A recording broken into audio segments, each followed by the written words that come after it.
dado el mensaje del día de hoy, el mensaje del verdadero significado de la Navidad, y eso es que Jesucristo el Señor vino y nació en un pesebre más de 2000 años atrás. Amén. Ahora sus Biblias, por favor, el libro de Lucas. El libro de Lucas.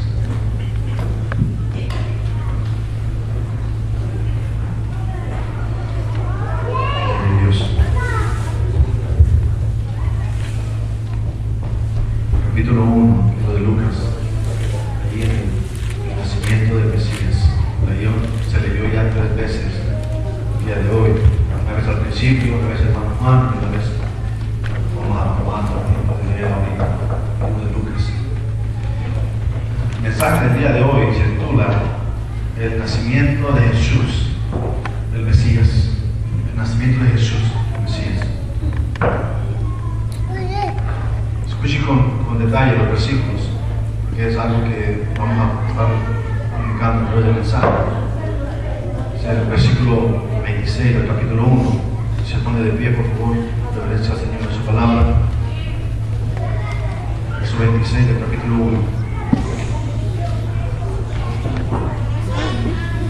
Es la palabra del Señor. Al 6º mes, el ángel Gabriel fue enviado por Dios a una ciudad de Galilea llamada Nazaret. ¿Quién envió a este ángel? Dios, ¿verdad que sí? La palabra ahí, Dios envió a este ángel a la ciudad de Galilea llamada Nazaret. ¿A quién lo envió? A una virgen, dice, desposada con un varón que se llamaba José, de la casa de David, y el nombre de la virgen era María. Y entrando el ángel en donde ella estaba, dijo: salve, muy favorecida, el Señor es contigo, bendita tú entre las mujeres. Mas ella, cuando le vio, se turbó por sus palabras y pensaba: ¿qué salutación sería esta? Entonces el ángel le dijo: María, no temas, porque has hallado gracia delante de Dios. Y ahora concebirás en tu vientre y darás a luz un hijo, y llamarás su nombre Jesús. Este será grande y será llamado Hijo del Altísimo. Otra vez dice la palabra: este será grande y será llamado Hijo del Altísimo. Y el Señor Dios le dará el trono de David su padre, y reinará sobre la casa de Jacob para siempre, y su reino no tendrá fin. Entonces María le dijo al ángel: ¿cómo será esto? Pues no conozco varón. Respondiendo el ángel, le dijo: el Espíritu Santo vendrá sobre ti, y el poder del Altísimo te cubrirá con su sombra, por lo cual también el santo ser que nacerá será llamado Hijo de Dios. Así es, por favor. Hijo de Dios. Lo que dice la palabra. Entendemos, hermanos, que los niños que nacen son bienvenidos. Y alguien dice: hay muchos que no, pastor. Hay muchos niños que no son bienvenidos. ¿Por qué? Porque mucha gente, hombres y mujeres, que están siguiendo sus pasiones desordenadas, entrando en relaciones sexuales fuera del matrimonio, entrando en relaciones ilícitas, procrean hijos, y al momento en el que la mujer o la jovencita o aquella mujer que recibe el bebé en su vientre le da la noticia a los padres no están de acuerdo, le da la noticia al novio o al hombre con el que tuvo la relación íntima, le da la noticia y ese hombre dice: ¿qué estás diciendo? Y obviamente en esas relaciones los bebés muchas veces no son bienvenidos. Algunos forzados dicen: bueno, vamos a tener que ver qué hacemos con esta criatura. Pero algunos otros deciden voluntariamente no ser responsables de esa criatura, y lo primero que viene a su mente es: vamos a quitar la vida a este niño, vamos a quitar la vida, vamos a matarlo. Aunque se escuchan las palabras muy crueles, ¿verdad que sí? Pero es la realidad de lo que pasa el día de hoy. Muchos jovencitos, hombres y mujeres, deciden por irresponsabilidad darle la vida a ese ser que está en el vientre de esa mujer, y lo matan, va y lo aborta. En esas relaciones los niños no son bienvenidos, no son esperados, no tienen el gozo y la alegría de que van a ser un bebé. Al contrario, ¿qué surge en esa relación? Lo que surge es ira, enojo, contienda, división, pleito. en esa relación, ya sea una relación amistosa entre el jovencito y la jovencita, que por tanta amistad tan cerca que tuvieron, que llegaron a cometer pecado sexual y fue procreada una criatura y no fue bienvenida esa criatura. Ya sea que aquella mujer, por desesperación o por deseos pasionales desordenados, estuvo buscando la compañía de un hombre, y cuando le encontró la compañía de aquel hombre que le prometió, le dijo que iba a ser fiel, entregó su corazón a ese hombre, posiblemente ella, o se entregó a las pasiones para tener un momento de placer ilícito fuera del matrimonio. Y vino el resultado de ese momento de placer ilícito y quedó embarazada esa mujer. Y por la decisión que tomó ella de buscar a ese hombre para apagar sus deseos y pasiones desordenadas, el bebé que fue procreado ahí muchas veces no es bienvenido. Porque al momento de que se da cuenta que está embarazada, dice, ¿cómo? Y busca la manera de callarlo o quedarse en silencio, no decir nada. Busca la manera de ocultarlo. Pero cuando se da cuenta que no puede ocultarlo más, corre y dice, estoy embarazada. Ya sea que aquel hombre fuera del matrimonio por buscar a una mujer dirigido por sus pasiones desordenadas, aquel hombre también que por ser insensible a la voluntad de Dios, aquel hombre que burlonamente o anda buscando burlar mujeres, o anda buscando abusar mujeres, o anda buscando tener relaciones íntimas con mujeres fuera del matrimonio, aquel hombre que estuvo buscando a esas mujeres y encontró una que le dijo sí, y fuera de la voluntad de Dios ese hombre engendró una criatura en aquella mujer, y cuando recibe la noticia de que va a ser un padre, ese hombre huye, corre, dice, no es posible, ¿qué voy a hacer ahora? Corre tras la relación y ese bebé no es bienvenido. Esto ocurre en muchas ciudades, esto ocurre en muchas familias, esto ocurre en muchos países, esto ocurre hoy en día en la humanidad. Esos son los niños que no son bienvenidos, niños que no fueron planeados, niños que no fueron deseados, niños que ni siquiera se imaginaron que iba ese hombre, la mujer a procrear. Pero la palabra enseña que ese hombre, esa mujer, algún día van a entregar cuentas a su Creador, porque Dios no puede ser burlado, dice la palabra. Él estableció parámetros bíblicos.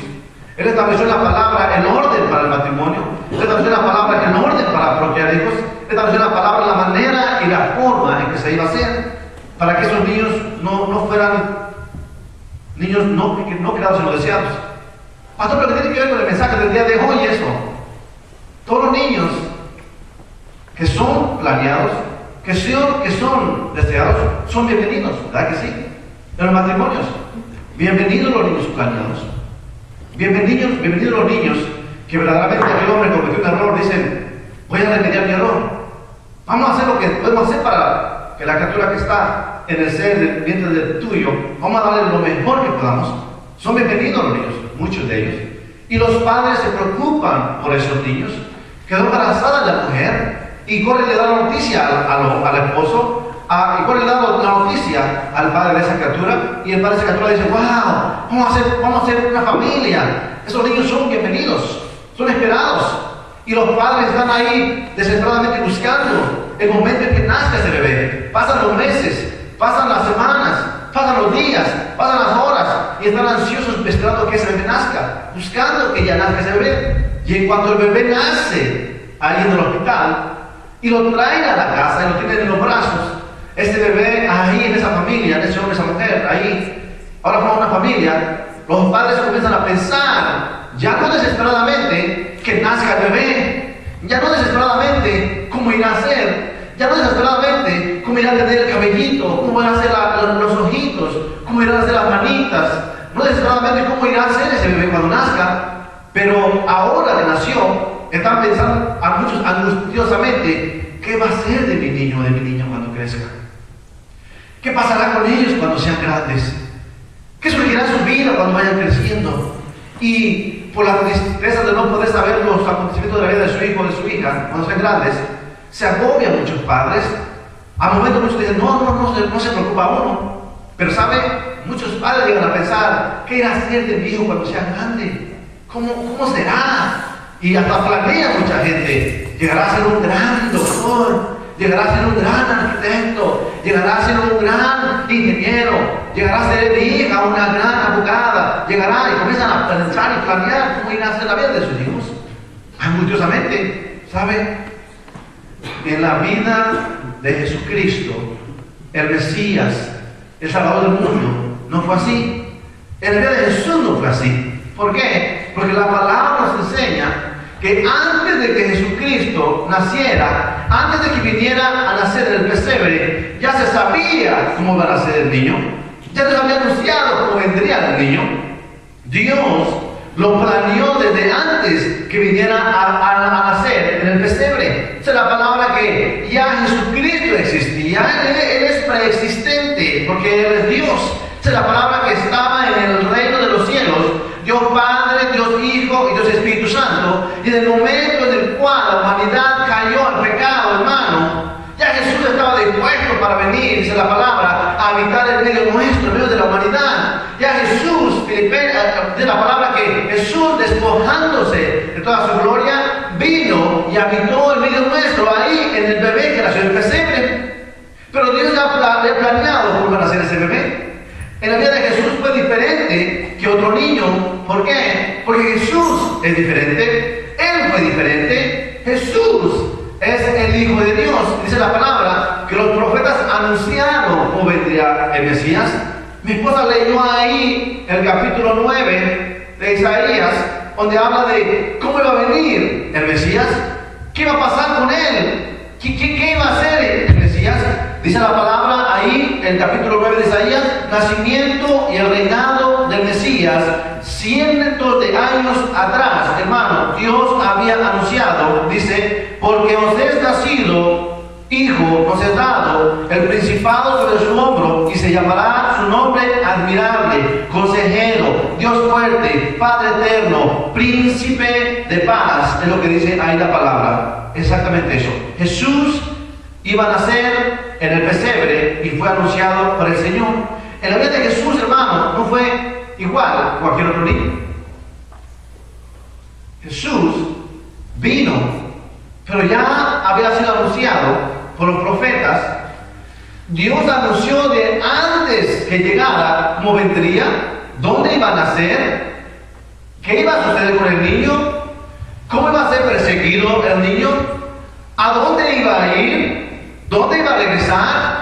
La palabra dice qué iba a pasar cuando fuera grande, cómo iba a morir ese niño, qué iba a suceder con la vida de ese niño. La palabra nos enseña que para eso vino Jesús, a nacer en el pesebre. No para quedar en un pesebre, como muchas iglesias lo tienen hoy en día, no para tenerlo en un adorno ahí, como mucha gente lo tiene hoy en día, porque Jesús ya no es el bebé ahí. Jesús vino y cumplió el plan de nacer como un bebé, pero Jesús creció y fue a la cruz, y Dios anunció eso, que iba a morir en la cruz Jesús, que iba a dar su vida en rescate por nosotros, que iba a derramar su sangre para el perdón de los pecados, que iba a ser el redentor de la humanidad, que iba a ser el puente entre la humanidad y el Dios creador, que iba a ser Jesús el que iba a redimir a la humanidad del pecado en el que se encontraba. Entonces Jesús, hermano, ya conmigo el versículo ahí, versículo en el capítulo 1 de Lucas.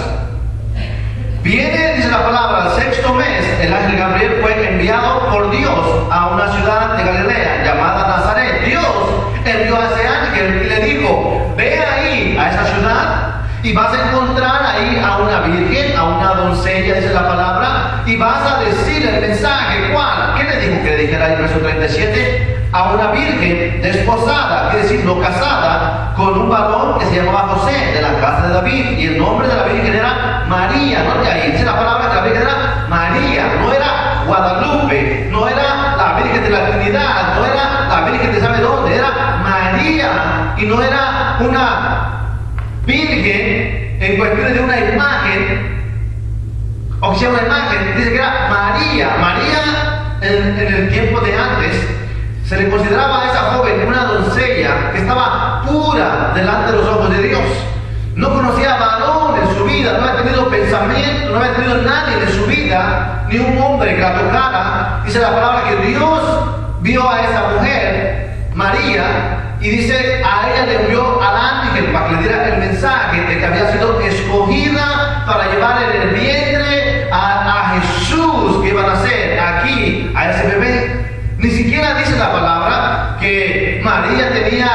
poderes sobrenaturales. Dice que dice la palabra que María era la mamá de Dios, como mucha gente piensa. María era una doncella, era una jovencita que fue usada por el Señor para concebir ahí por obra del Espíritu Santo y dar a luz al Hijo de Dios, que era el Mesías. Entonces, María era el instrumento de Dios, fue para engendrar al bebé que nacería en el pesebre. Pero después que nació el bebé en el pesebre, María continuó la vida normal aquí en la tierra, dice la palabra. No es que María, cuando nació Jesús en el pesebre, no es que María, después que creció Jesús y fue a la cruz, no es que María fue elevada al cielo por poder sobrenatural y ahora está en el cielo allá como una diosa. No es que María recibió un poder sobrenatural para hacer los milagros y señales que mucha gente piensa hoy en día. No fue así la historia.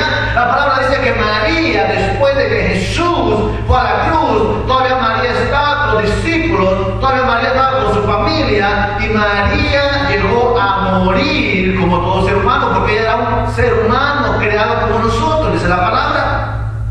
María expresa de ella misma que bienaventurada era ella, porque Dios la escogió a ella para llevar a cabo la obra de dar a luz a este niño. Y dijo María: engrandece mi alma al Señor mi Salvador. Escuche la palabra, mi Salvador, porque ella también era creación de Dios, hermanos. No es como mucha gente hoy piensa, no es como mucha gente hoy piensa que ella fue al cielo y está ahora con poderes sobrenaturales y puede hacer señales y milagros y prodigios. Eso no es bíblico y la palabra no nos enseña eso. La palabra enseña que ella fue una doncella usada para un propósito específico y fue para dar a luz a su hijo en Belén de Judea. Y después de ahí siguió la vida con José, siguió la vida con su familia, los demás hermanos de Jesús. Dice la palabra que aún en la cruz, cuando estaba Jesús ahí, Jesús mira a su madre María y le dijo: he ahí al discípulo, he ahí tu madre, he ahí, protégela, cuídala, lo estaba diciendo. María llorando con las lágrimas derramando ahí en la cruz, y decía, me imagino, oh, angustiada. Pero María, su instrumento de Dios, y la honramos, dice la palabra. Nosotros no la levantamos a adoración y la idolatramos, pero honramos lo que hizo Dios a través de ella, como todos los discípulos, como todos los siervos, como todos los apóstoles. Pues la palabra dice que ella, hermano, está en un lugar ahorita igual como aquellos siervos que sirvieron a Dios, hermanos. No que ella tiene sus poderes sobrenaturales para moverse y llegar, porque eso no es bíblico, nos enseña la palabra. Hay en la palabra versículos tras versículos que no hay tiempo para decirlos ahorita, en el cual podemos entender, hermanos, que hay una manipulación hoy en día, hay un engaño hoy en día, y mucha gente está haciendo lo malo ante los ojos de Dios, haciendo imágenes, haciendo estatuas, haciendo, hermano, obra de hombres y adorando imágenes. Y dice la palabra que eso es pecado ante los ojos de Dios. Si María pudiera gritar y pudiera venir y pudiera decir, no hagan eso, no hagan eso, pudiera decir, lo haría, hermanos, correría y gritaría y le dijera a la humanidad, no adoren a esa imagen, no hagan eso, porque eso es pecado ante los ojos de Dios. Si ella pudiera gritarles y decir, están haciendo mal, lo haría. Pero el mundo estaba bajo el engaño de religiosos, hombres religiosos que buscan su propio beneficio, que buscan el propio egoísmo de ellos, hombres que engañan y manipulan a la humanidad hoy en día. Dice la palabra que sobre ellos va a venir juicio sobre aquellos hombres. María, note conmigo, verso 27. A una virgen desposada con un varón que se llamaba José, de la casa de David. Y el nombre de la Virgen era María. Y entrando el ángel en donde ella estaba, dijo, salve, muy favorecida, el Señor es contigo, bendita tú entre las mujeres. Mas ella, cuando le vio, se turbó por sus palabras y pensaba, ¿qué salutación sería esta? Entonces el ángel le dijo, María, no temas, porque has hallado gracia delante de Dios. ¿Qué dice que tiene María? Temor. Temor. ¿Por qué? Porque María era una doncella, una jovencita entre la edad de 17 a 19 años, 20 años máximo en ese tiempo de las doncellas, según los libros de los reyes.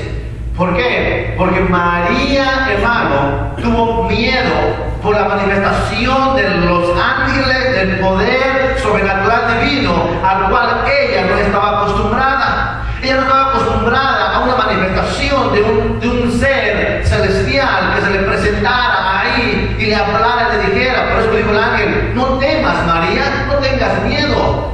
No tengas miedo, María.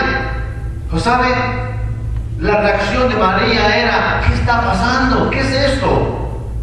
Esto es algo, hermano, que nos enseña que verdaderamente lo que proclama la gente hoy en día es que la María de Guadalupe que proclaman, la Virgen de sabe que tanto proclaman, que son imágenes creadas por el hombre. ¿Para qué? Para manifestar que hay un poder en esas imágenes, que es un poder, hermano, que no proviene de Dios, que no proviene de Dios.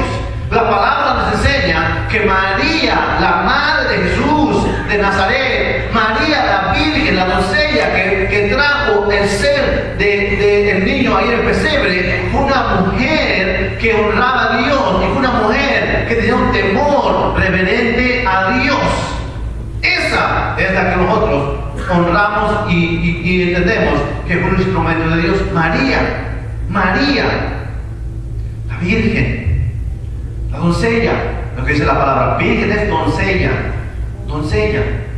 Dice la palabra aquí, verso 31, ahora concebirás en tu vientre y darás a luz un hijo y llamarás, verso 30, perdón. Entonces el ángel le dijo: María, no temas, porque has hallado gracia delante de Dios. Y ahora concebirás en tu vientre y darás a luz un hijo y llamarás su nombre Jesús, es lo que dijo ahí. ¿Cómo iba a concebir? Dice el verso 32, será grande y será llamado Hijo del Altísimo, y el Señor Dios le dará el trono de David su padre, y le dará sobre la casa de Jacob para siempre, y sobre él no tendrá fin. Entonces María dijo al ángel: ¿cómo será esto? Pues no conozco varón. Respondiendo el ángel le dijo: el Espíritu Santo vendrá sobre ti, el poder del Altísimo te cubrirá con su sombra, y por lo cual también el santo ser que nacerá será llamado Hijo de Dios. María, no tengas miedo. ¿Qué es esto? El poder del Altísimo te cubrirá. El Espíritu Santo dice: vendrá sobre ti. El poder de Dios te cubrirá con su sombra y concebirás en tu vientre y darás a luz a un hijo, dice la palabra. ¿Cómo fue? Dice que fue engendrado por obra del Espíritu Santo. Hermano, no hubo ahí nada de hombre, no hubo nada ahí de carne, no hubo nada carnal. Todo fue obra de Dios en María, para que el niño que iba a nacer iba a ser un niño especial, dice la palabra. Tres cosas importantes vamos a ver aquí, hermano, en el nacimiento de Jesús. Tres cosas importantes. ¿Cuál? La primera cosa que dice el ángel que iba a hacer ese niño, y ahí está el versículo 32, será grande, dice la palabra. ¿Cómo que grande? Dice la palabra grande. ¿Qué quiere decir eso? No que va a ser grande de estatura, dice la palabra que va a ser grande. Va a ser, hermano, poderoso, dice la palabra. Cuando empieza la palabra grande es poderoso, va a ser poderoso, va a ser extraordinario, va a ser inminente, va a ser sin igual, va a ser el Altísimo, el Hijo de Dios, dice la palabra. Este niño va a ser no como cualquier otro niño. Este niño va a ser grande, dice la palabra, poderoso, va a ser extraordinario, poder saldrá de él, maravillas van a suceder a través de él. Digo, va a ser inminente, va a ser este niño, va a ser sin igual, no hay comparación para este niño, no hay nadie que se compare. ¿Por qué? Porque era Dios mismo habitando en medio nuestro, hermano. Jesús nació en Nazaret, ahí en Belén, ahí en el pesebre, y era Dios mismo habitando en medio de la humanidad. Por eso dice la palabra que va a ser grande Jesús. Grande, conocido por mucha gente, por miles y millones de gente, conocido. ¿Por qué? Porque nació en Belén, hermano, odiado por los reyes, odiado por los religiosos, odiado por las multitudes, perseguido por los reyes. ¿Pero qué, hermano? grande Jesús. Creció Jesús con sabiduría, como dice la palabra, porque Él es Dios.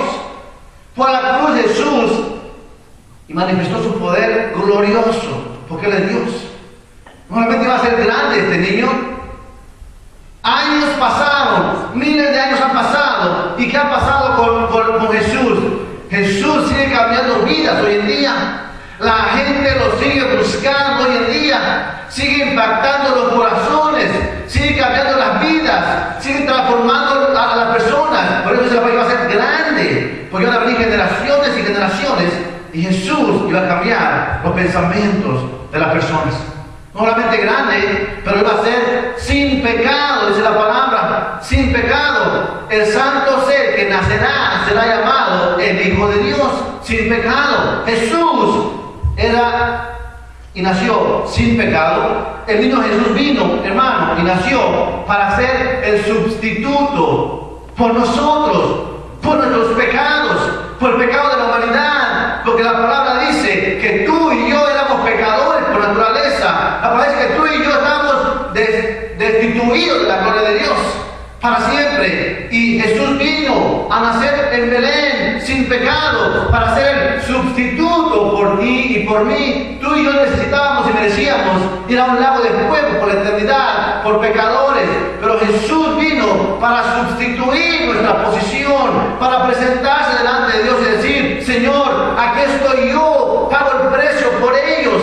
Y Jesús murió por ti y por mí en lugar nuestro. Él es sin pecado, el sustituto por nosotros. El pecado de la humanidad cayó sobre Él, hermano. El justo por los injustos. Por eso cuando estaba Jesús en la cruz, ahí, crucificado, Jesús dijo: Padre, ¿por qué me has abandonado? No es que Dios lo abandonó, pero Dios no puede ver el pecado. Y el momento en el cual Jesús estaba muriendo en la cruz, la culpa de la humanidad, el pecado de la humanidad vino sobre de Él, cargando ahí todo el pecado en la cruz. Y por eso Dios tuvo que voltear su mirada y no ver a su Hijo ahí morir en la cruz con todo el pecado de la humanidad. Porque Él llevó nuestros pecados a la cruz. El justo por los injustos. No solamente Él iba a ser grande, no solamente estar sin pecado, pero dice la palabra que iba a ser el Salvador, dice la palabra. Ahí le dijo el ángel a María, ve al verso 32, será grande y será llamado Hijo del Altísimo, y el Señor Dios le dará el trono de David su padre, y le dará sobre la casa de Jacob para siempre, y su reino no tendrá fin. Entonces María le dijo al ángel: ¿cómo será esto? Pues no conozco varón. Respondiendo el ángel le dijo: el Espíritu Santo vendrá sobre ti, y el poder del Altísimo te cubrirá por su sombra, por lo cual el santo ser que nacerá será llamado Hijo de Dios. Dice la palabra, Hijo de Dios. Él iba a ser, hermano, el que iba a salvar. Vaya ahí al capítulo 2, hermano, verso 11 de Lucas. Verso 2 de Lucas, capítulo verso 11. Dice ahí. Vea el verso 8 empezando. Había pastores en la misma región que velaban y guardaban la vigilia de la noche sobre su rebaño. Y aquí se les presentó un ángel del Señor, y la gloria del Señor los rodeó de resplandor y tuvieron gran temor. Pero el ángel les dijo: no temáis, porque he aquí os doy nuevas de gran gozo, que será para todo el pueblo, que os ha nacido hoy en la ciudad de David, que dice, un Salvador, que es Cristo el Señor, lo que dice ahí, un Salvador. Pues la palabra de que Jesús iba a ser el Salvador del mundo, el Salvador de la humanidad. Salvador dice, alguien que rescata. Jesús rescató a la humanidad. El verso 31 también nos enseña ahí que iba a ser el que iba a salvar a la humanidad de sus pecados. En el capítulo 1 ahí dice que salvará ahora, dice, salvará a la humanidad, al mundo, de sus pecados. Jesús. Lucas capítulo 10 nos enseña Jesús dijo, el Hijo del Hombre vino para salvar lo que se había perdido. ¿Por qué Jesús tenía que ser el Salvador? ¿Alguien se pregunta? ¿Por qué tenía que salvar a Jesús? ¿De qué me salvaría Jesús? ¿De qué nos iba a salvar Jesús? Alguien dice, sé que murió en la cruz, pero no entiendo lo que dice que iba a salvar. Te voy a decir que nos iba a salvar Jesús, más con detalle, como dice la palabra. ¿Por qué Jesús nos tenía que salvar? ¿Qué es el pecado? Según Juan, capítulo 2, verso 4, y según Isaías, que lo vamos a leer, vaya conmigo ahí, por favor, rápidamente, para que veamos. Isaías, capítulo 1. Isaías, capítulo 1, dice la palabra, cómo Dios veía al pueblo en ese tiempo. Isaías, dice la palabra, lea conmigo ahí, hermano. Isaías, capítulo 1. ¿De qué nos iba a salvar Jesús? ¿O por qué tiene que salvarnos Jesús? Isaías, capítulo 1. Dice la palabra ahí, vamos con el 1 para entender un poquito. Isaías 1, verso 1. Visión de Isaías, hijo de Amós, la cual vio acerca de Judá y Jerusalén en días de Usías, Jotam, Acaz y Ezequías, reyes de Judá. Oíd cielos y escucha tu tierra, porque habla Jehová, crié hijos y los engrandecí, ellos se rebelaron contra mí. El buey conoce a su dueño y el asno el pesebre de su señor. Israel no entiende, o sea, mi pueblo no entiende, no tiene conocimiento, mi pueblo, dice el Señor.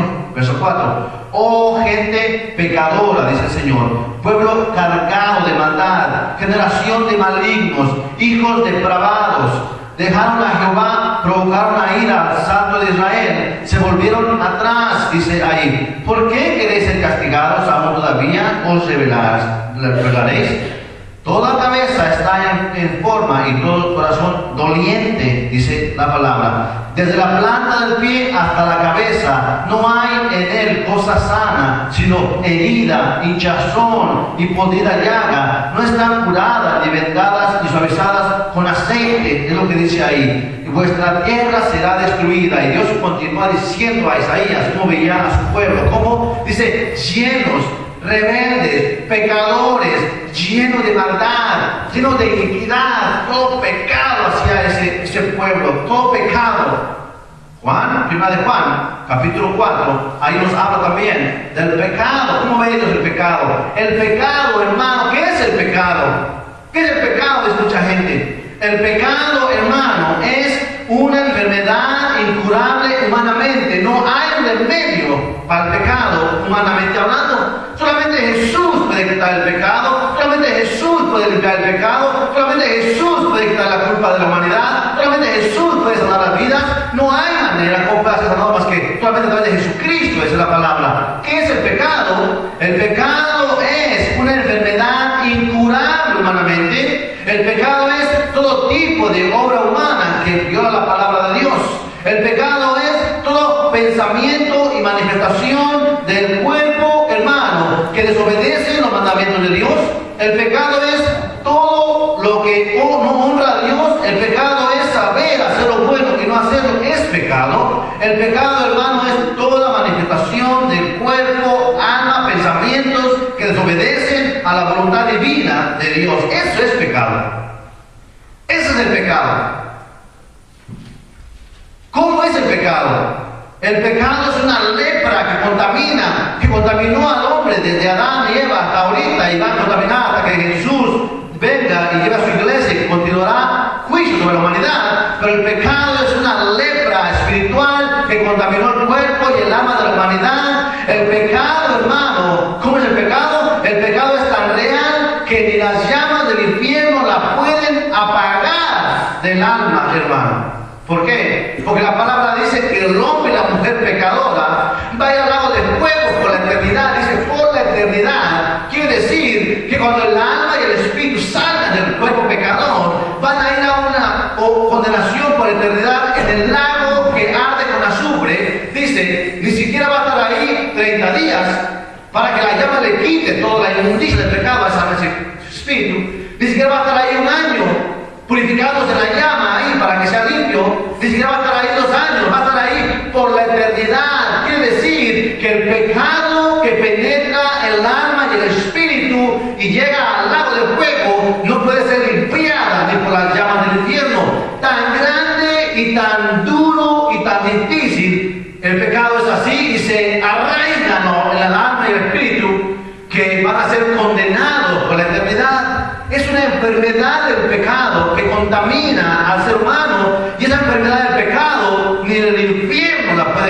de esa alma y ese espíritu.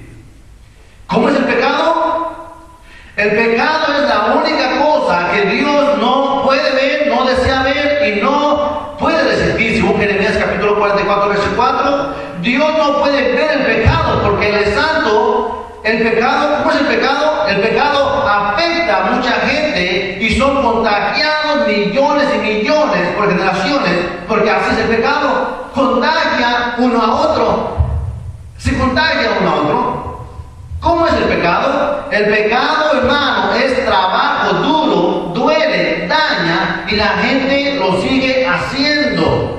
Según Jeremías capítulo 9 y según Ezequiel 24:12, el pecado, hermano, daña, duele y la gente lo sigue haciendo. ¿Cómo es eso, pastor? Déjame decirte, aquel hombre, aquella mujer que van a punto de entrar en una relación sexual, en adulterio, en su matrimonio, están trabajando duramente para planearlo, están trabajando arduamente para que se lleve a cabo y están trabajando y esforzándose para buscar la manera de cómo tener una relación sexual tras el matrimonio. Por eso el trabajo es difícil.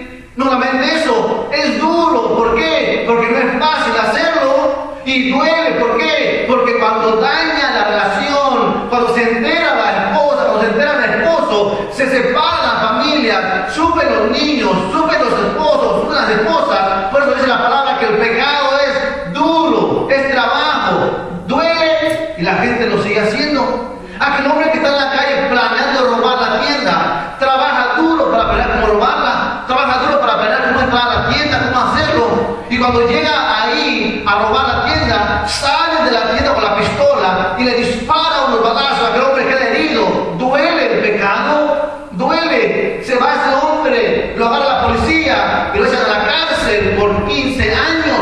¿Y por qué duele, pastor? Porque ese hombre se quedó sin esposa, esos hijos se quedaron sin padre, esa familia se quedó sin hijo. Por eso duele el pecado, es dañino. Aquella mujer que está buscando hacer lo malo, aquel que está buscando hacer lo malo, hermano, todo tipo de pecado que quieras hacer es trabajo para hacerlo. Mucha gente dice, no, pastor, es fácil hacerlo. ¿Para qué es fácil hacerlo? Porque eres un hombre o mujer que está acostumbrado a hacerlo. Estás viciado en hacer el pecado, estás acostumbrado a hacer lo malo, para ti es natural hacerlo, para ti sale como espontáneo hacer el pecado, porque estás en la condición de un hombre o mujer pecadora ante los ojos de Dios.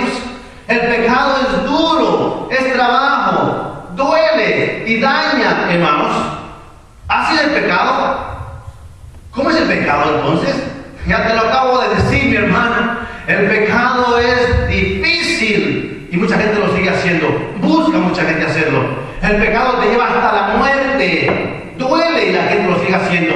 Aquel drogadicto que se está drogando, es difícil pecar para él. Muchas veces dice, no puedo conseguir el dinero para comprar la droga, para comprar el alcohol. Es trabajo duro para él. Va y trabaja 5 horas, 6 horas, 8 horas al día. Trabaja una semana y cuando le pagan su cheque de la semana, se va derechito a embriagarse, se va derechito a drogarse, se va derechito a los vicios.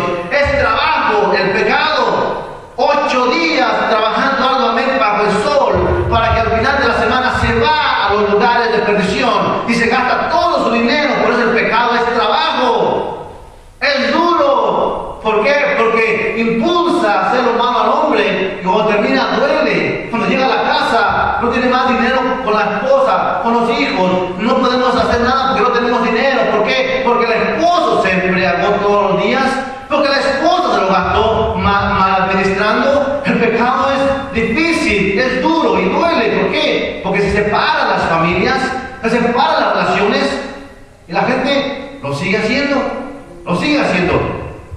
¿Cómo es el pecado? Medita en eso.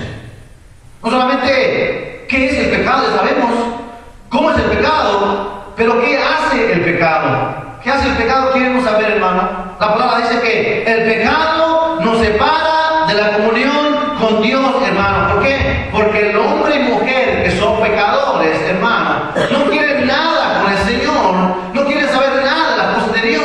El pecado te separa de la comunión con Dios, porque aquel que comete pecado continuamente es porque no tiene un temor reverente a Dios, es porque no tiene miedo del Dios poderoso que lo formó.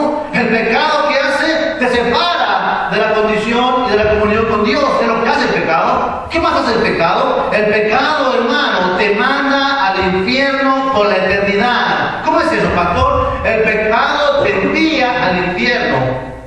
¿Qué no es Dios que te envía? Dios preparó el infierno para aquellos desobedientes. Preparó el infierno para aquellos rebeldes. Preparó el infierno para aquellos irresponsables. Pero preparó el infierno, pero tu decisión es la que te envía al infierno. Tu decisión de no buscar a Dios te envía. Tu decisión de no creer a Dios te envía. Desobedecer a Dios te envía. No recibir a Jesús en tu corazón te envía. El pecado, hermano, te lleva a las llamas del infierno. Es lo que dice la palabra. Al hombre y mujer pecadora van a un juicio final por la eternidad. El pecado, ¿qué hace el pecado? El pecado destruye vidas, familias, vecindarios, ciudades, y lo hace, hermano, enfrente de nuestros propios ojos, hermano. El pecado destruye vidas. ¿Por qué? ¿Cuántos drogadictos nos han dado una sobredosis allá en sus casas? ¿Cuántos alcohólicos nos han matado manejando un carro bajo la influencia del alcohol? ¿Cuántos hombres que quisieron robar no han sido apuñaleados y acribillados a balazos? ¿Cuántos hombres que están envueltos en pandillas de drogas no son matados? ¿Cuántas familias son destruidas por esos hombres, hermano? ¿Cuántas familias inocentes no son muertas por causa de hombres irresponsables? ¿Cuántas mujeres no sufren por causa de hombres irresponsables? ¿Cuántos hombres no sufren por causa de mujeres irresponsables? Se suicidan los esposos porque las esposas hacen lo malo. Se suicidan los esposos porque las esposas no pueden honrar a sus esposos. Se alejan las esposas de sus esposos porque los esposos son hermanos. La mujer quiere correr de los esposos porque los esposos son irresponsables, no son comprensivos, son manipuladores. La mujer busca mejor irse de su casa con sus hijos. ¿Por qué? Porque el esposo no la entiende, porque el esposo no la valora, porque el esposo no la comprende, porque el esposo no la trata como una mujer de Dios. Por eso la mujer corre de su casa, porque no encuentra el cariño, el amor, el afecto, el aprecio, lo que necesita esa mujer en su casa. El hombre huye de la mujer porque la mujer es manipuladora, la mujer no honra a Dios, la mujer es mandona, la mujer busca hacer la voluntad de ella, está sobre los esposos presionando, quiero esto, quiero lo otro, búscame esto, búscame lo otro, está oprimiendo al esposo constantemente. Por eso los hombres huyen de las mujeres. El pecado destruye las vidas, destruye las familias. El pecado, ¿qué hace el pecado? Destruye las familias. Conozco familias que no son destruidas por el pecado, fueron destruidas por el pecado. Amigos míos, cuando estaba más pequeño, más joven, amigos míos, que los vi morir enfrente de mí, caer muertos ahí, y los vi a sus familias sufrir, vi sus familias llorar, las familias separarse por causa del pecado. No que ese amigo haya sido pecador, pero por causa de otros que estaban bajo la influencia del alcohol y la droga, que hicieron lo malo, dañaron las vidas. El pecado daña las vidas, daña las familias, daña los vecindarios. Sal a tu casa afuera, ¿cuántos vicios no hay afuera? Lugar de perdición, cantinas, lugares de baile para los jovencitos. Lo peor que hay hoy en día para los jovencitos. Manipulados los jovencitos por el pecado, se dejan llevar por sus pasiones desordenadas, se van a los pecados, a los pecadores. Jóvenes se impulsan a hacer lo malo. Hay tanto lugar afuera de maldición, de pecado, hermano. ¿Por qué? Por causa de la desobediencia del hombre. ¿Quién pone las cantinas? Un hombre seco de la mente que no tiene a Dios. ¿Quién pone los lugares de perdición allá afuera? Los hombres que no les importa nada la cosa de Dios. ¿Quién envía a las jóvenes a prostituirse? Los jóvenes a buscar drogas. Los hombres que no tienen escrúpulos para dañar una vida. Así de pecado daña los vecindarios. Está en las calles, ya no puedes caminar a gusto. ¿Por qué? Porque andan balazos por aquí, balazos por allá, roban a uno, matan a uno. El pecado daña las familias, vecindarios, vidas, los países. ¿Cuántos pecados? ¿Cuántos países no hay dañados del pecado? Muchos, ¿verdad que sí? Muchos. Muchos países dañados del pecado, hermano. Rechaza porque el estilo de vida que Jesucristo ofrece no es el estilo de vida que la gente quiere vivir. Es la realidad, hermano. Jesucristo es rechazado hoy en día, no porque la gente no le conozca, porque la gente dice, sí, yo creo en Jesús. Sí, yo creo en Jesús que vive en la cruz.